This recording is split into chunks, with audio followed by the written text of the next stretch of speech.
don't know about you, but sometimes I say things about myself like I'm not ...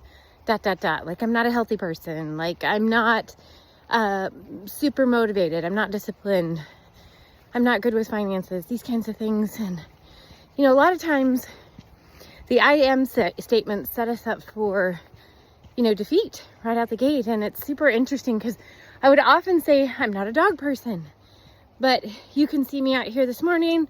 I don't know if you can see the dogs. Willie, anyway, they always love me. They want to spend time with me. So the fact is, I might say I'm not a dog person, but the interesting thing is inside, I think I actually am. And so when you're saying I am statements about yourself and who you really are, a lot of times we're saying that because we have fear that we might become attached to something, or that it might ask us to be something else. So that's my encouragement today. What are you saying to yourself? Are you saying something to yourself that's creating a lie so that you don't have to open your heart to be something that God's calling you to be? God bless you. Have a great day. Add to my last video. You know, when I was a kid, I think one of the reasons I've decided to not be a dog person is when I was young, I got a dog. He was an awesome chocolate lab. He was my dog. And we grew up in a house of 7 kids. And to have something of your own was kind of rare. And so I got my own dog, and I just adored him to pieces. And I don't know why, but we had to tie him up. He would run off. I can't remember. It's been a long time.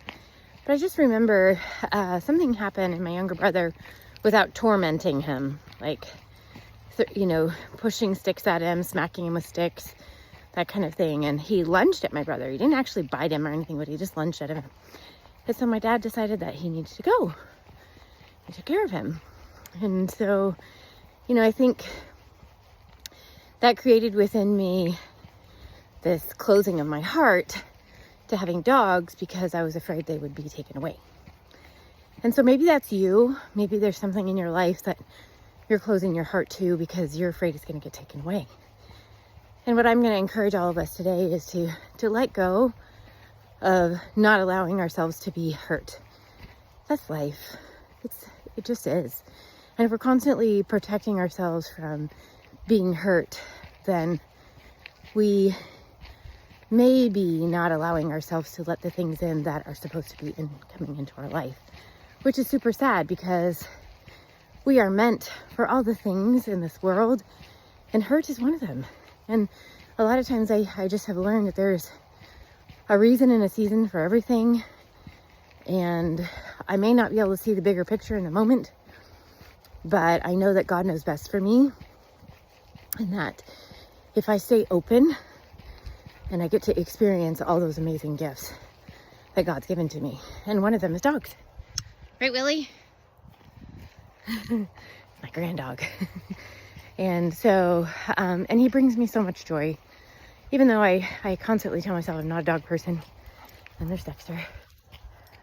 You know, it's just one of those things I've told myself, you know, I'm not a dog person. And the fact is I'm not a dog person because of a hurt that happened when I was, you know, 10 years old. And so I'm allowing myself to release myself of that limiting belief and be open to the joy that they bring me. So maybe there's something in your life that you're closing yourself from, and that I am statement, if you removed that, you could be released and open to something amazing. God bless you. I hope this is helpful for you today.